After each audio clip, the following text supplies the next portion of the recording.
Okay.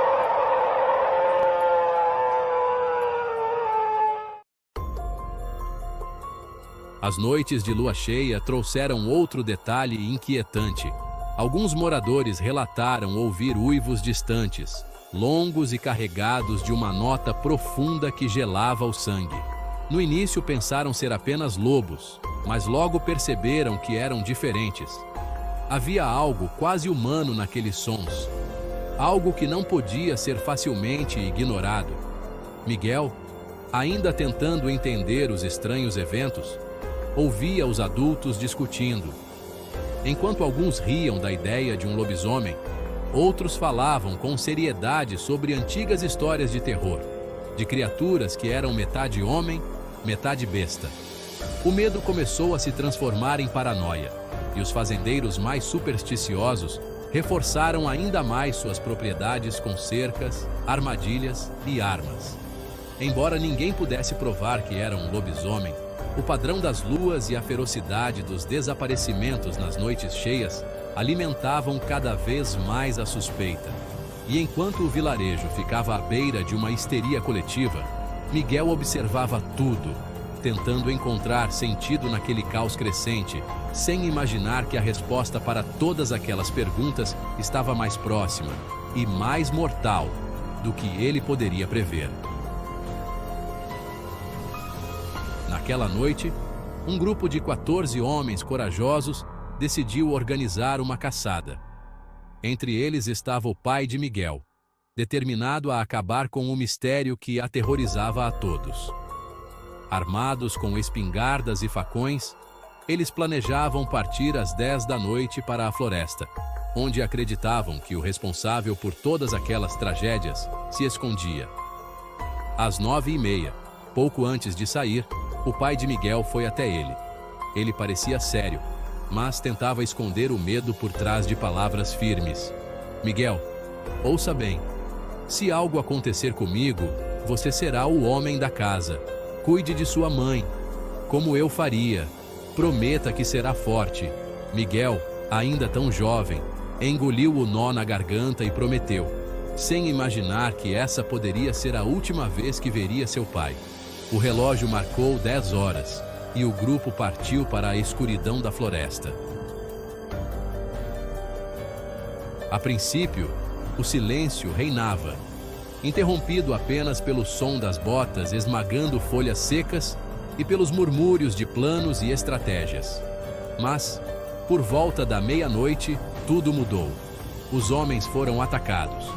O que quer que fosse aquela criatura, ela era rápida, mortal e meticulosamente inteligente. Não atacava de frente, mas pelas sombras. Um a um, os homens eram derrubados antes que pudessem sequer gritar por socorro. A escuridão da floresta era sua aliada, e a tensão tornou-se um pavor absoluto. Quando finalmente perceberam o quão perigosa era a situação, dos 14 homens, restavam apenas 6. Na fuga desesperada, mais um deles foi capturado pelas sombras. Os sobreviventes finalmente conseguiram escapar da floresta, mas estavam em choque, com os rostos pálidos e os olhos vazios de horror. No entanto, nem todos tiveram a mesma sorte. Quando alguns retornaram ao local da tragédia no dia seguinte, encontraram um cenário que nenhum deles jamais esqueceria. Entre os corpos dos que morreram estava o pai de Miguel. Seu braço direito havia sido arrancado brutalmente, mas pelo menos ainda tinha seu corpo para um enterro digno, porém, havia algo cruel e quase sádico na maneira como aquilo fora feito. Ao todo, apenas 4 corpos foram encontrados, todos em condições horríveis. Os outros continuavam desaparecidos, como se tivessem sido tragados pela escuridão. Para Miguel, aquele momento foi o início de sua transformação. Ele prometeu cuidar de sua mãe, mas a dor e o vazio da perda criaram algo a mais dentro dele. Uma centelha de ódio pelo monstro que lhe tirou seu pai. A partir daquela noite, Miguel começou a olhar o mundo de outra maneira. Não havia mais segurança nem tranquilidade. apenas a certeza de que o mal existia, e ele estava à espreita, nas sombras. O tempo não foi generoso com Miguel. Um mês se passou desde a morte de seu pai, e mesmo com o apoio de sua mãe e dos vizinhos, a dor ainda pesava sobre seus ombros. Miguel continuava a viver, mas não era mais o mesmo garoto. Sua energia e alegria haviam desaparecido, deixando para trás apenas uma sombra de quem ele já fora. No dia de seu aniversário de 15 anos, sua mãe, em um esforço desesperado para trazer um pouco de luz àquela escuridão, preparou uma celebração simples, mas cheia de amor. Havia bolo, doces, frutas favoritas de Miguel, tudo o que ele mais gostava. Quando ele deu um sorriso, ela percebeu que não era genuíno. Seu coração apertava ao ver que nem mesmo esse gesto o animava. Ela se esforçava para manter a esperança viva, mas, ao olhar para Miguel, sentia que sua alegria também havia sido roubada. Ele era sua última razão para continuar, e ela decidiu estar ao lado dele, mesmo que apenas como uma âncora em um oceano de tristeza. Para Miguel, aquele aniversário foi um lembrete amargo. Pela primeira vez, seu pai não estava ao seu lado e nunca mais estaria. Outro mês se passou, e o vilarejo mergulhou ainda mais no caos. Um toque de recolher foi imposto, mas as coisas não melhoraram. Os desaparecimentos e ataques continuavam, e o que quer que fosse, a criatura parecia mais violenta e cruel. Naquela noite, enquanto sua mãe lavava os pratos e Miguel varria a casa com a mente longe, algo assustador aconteceu. O som de um prato caindo e o grito de sua mãe fizeram Miguel largar a vassoura e correr até ela. "O que aconteceu?" perguntou assustado. Sem responder, ela trancou rapidamente as portas da frente e do quintal. Sua respiração estava pesada e o medo era evidente em seus olhos. Miguel viu que algo estava errado e instintivamente pegou o facão de seu pai, guardado como uma lembrança de suas aventuras juntos. Eu vi algo na beira da mata. Era grande, com olhos vermelhos, brilhando como brasas. Tinha uma maldade horrível. Miguel sentiu o pavor crescer. O som de passos pesados começou a circular pela casa. A criatura estava farejando, como se procurasse algo, ou alguém. O cheiro de medo pairava no ar. De repente, o som cessou e o silêncio que se seguiu foi mais assustador que qualquer ruído. Por um breve momento, Miguel e sua mãe tentaram se acalmar. Parecia que a criatura havia ido embora, mas, no instante em que respiraram fundo, a porta da frente foi destruída com um único golpe. Lá estava a criatura. Uma visão aterrorizante que desafiava a lógica. Parecia um lobo misturado com um homem. Suas pernas dobradas para trás davam a impressão de estarem quebradas, mas sustentavam seu corpo com uma força animal. Os olhos vermelhos brilhavam com uma maldade cruel e suas garras e dentes eram afiados como lâminas. Miguel ficou paralisado por alguns segundos, o terror congelando seus movimentos. Mas então, ele saiu de seu estado de transe e avançou com o facão. Com um golpe, tentou atingir a criatura, mas ela era rápida. Esquivou-se facilmente e, com um movimento rápido, desferiu um soco que jogou Miguel a mais de 1 metro de distância. A fera então voltou sua atenção para a mãe de Miguel. Em um salto, cravou os dentes em seu ombro, arrancando um grito de dor.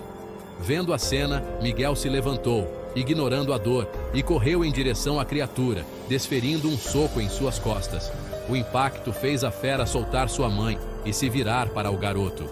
Miguel atacou novamente, acertando outro golpe no peito da criatura. Mas o monstro era mais forte.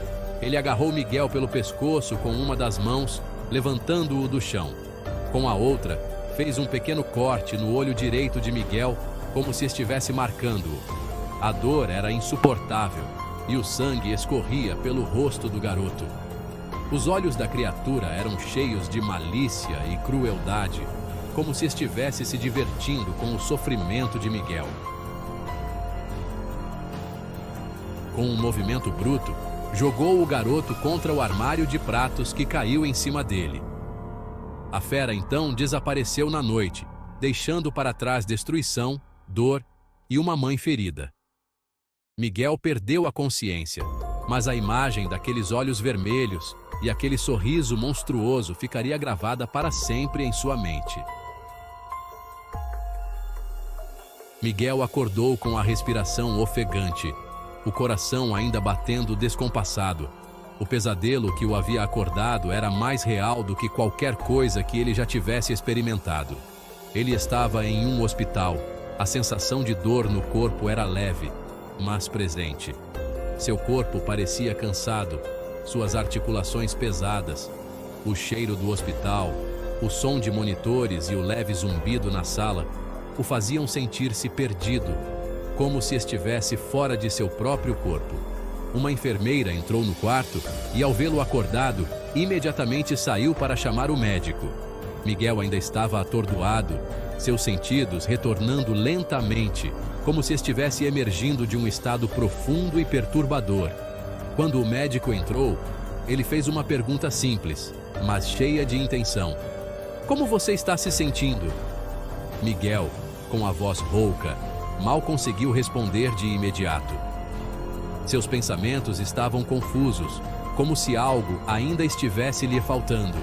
Então, ele perguntou, quase como uma necessidade desesperada: "Quanto tempo eu dormi?" O médico, com uma expressão calma, respondeu: "Foi apenas um dia. Fomos chamados por moradores que encontraram você debaixo de um armário de pratos quebrados em sua casa. Estava bem machucado, mas não gravemente. Trouxeram você para cá rapidamente." O médico continuou explicando que Miguel havia sofrido algumas fraturas, mas nada grave, e que ele se recuperaria em pouco tempo. No entanto, o corte no olho direito de Miguel era grande e, embora não tenha sido profundo o suficiente para cegá-lo, deixaria uma cicatriz permanente. Mas, enquanto o médico falava, a mente de Miguel estava longe. Ele estava lembrando da noite anterior, a dor, o medo, o terror nos olhos daquele monstro, e foi então que uma onda de pânico o atingiu. Ele não se importou com os fracos consolos do médico, não se importou com sua recuperação. A única coisa que importava agora era sua mãe. "E minha mãe, como ela está?" O médico, que até então estava aliviado por ver Miguel acordado, fez uma pausa. Seu semblante se apagou e uma seriedade tomou conta de seu rosto. A expressão que se seguiu foi a de lamento, algo que Miguel temia ouvir. A sua mãe não sobreviveu. Miguel sentiu um peso no peito, como se algo tivesse se despedaçado dentro dele. O médico explicou que o ferimento no ombro de sua mãe havia sido muito grave. Ela perdeu muito sangue, ao ponto de não ter resistido quando chegou ao hospital. Miguel estava paralisado. O mundo ao seu redor parecia girar, mas ele não conseguia acompanhar. Sua mãe, a última pessoa que restava para ele, não estava mais ali. Ele perdeu seu pai, e agora ela. O médico perguntou o que aconteceu naquela noite, mas Miguel não respondeu de imediato. Ele sabia a verdade. Ele sabia o que havia acontecido. Ele lembrava de tudo. Os olhos vermelhos da criatura, a sensação de impotência enquanto via sua mãe ser atacada. Mas Miguel estava quebrado. O choque ainda tomava conta dele, e sua mente recusava-se a aceitar a dor que se instalava dentro de si. Ele se sentia como se não fosse mais ele, como se a perda tivesse dilacerado sua alma. Antes, ele estava rachado, agora ele estava em pedaços. Não conseguiu cumprir a promessa de proteger sua mãe, e isso o atormentava, como se o universo tivesse decidido arrancar tudo o que ele amava. E havia algo mais, algo que não era tristeza, nem dor, era ódio, Um ódio profundo, imenso, que crescia dentro dele como um veneno. Ele sentia como se esse ódio fosse percorrendo seu corpo, em cada célula, em cada fibra de seu ser. Ele odiava aquele monstro, odiava a dor que o consumia, odiava o fato de ter sido tão fraco. Miguel sabia, naquele momento, que ele não seria mais o mesmo. Algo dentro dele havia mudado, e o que quer que fosse esse ódio, ele não sabia onde o levaria. Mas uma coisa era certa: ele não iria esquecer. Ele não iria perdoar. A busca por vingança começava a crescer dentro dele como uma chama, e não havia como apagá-la agora.